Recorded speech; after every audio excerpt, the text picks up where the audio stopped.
malheureusement, l'asphyxie fiscale d'une part, l'absence de toute efficacité de la compétitivité, du crédit, impôt, compétitivité, emploi, qui était prévisible.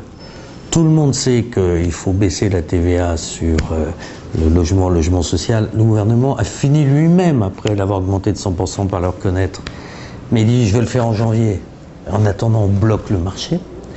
Et puis, ce qui est extrêmement préoccupant, c'est le secteur des services à domicile, des services à la personne, qui sont un secteur extrêmement professionnel, extrêmement important, qui est celui qui crée le plus d'emplois jusqu'à présent, et qui est en train de vivre un tsunami considérable. Il faut donc rétablir le forfait social, rétablir l'agence des services à la personne, soutenir ce secteur avec les chèques emploi service universel, etc. Cette année, les contrats aidés en général ont dans le budget 200 millions de moins.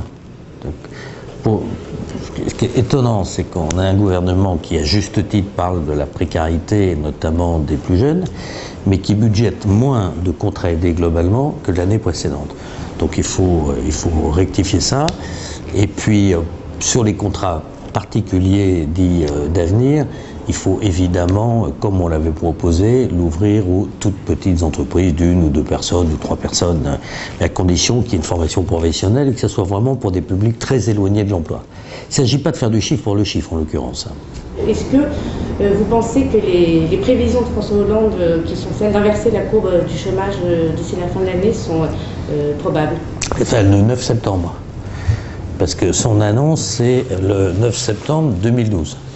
Donc il a rendez-vous avec la nation le 9 septembre 2013. Et la question, c'est pas est-ce que ce mois-ci, ce mois-là d'août en fait, hein, ça sera les chiffres d'août, il y a une baisse ou pas ce mois-là, ce mois-ci.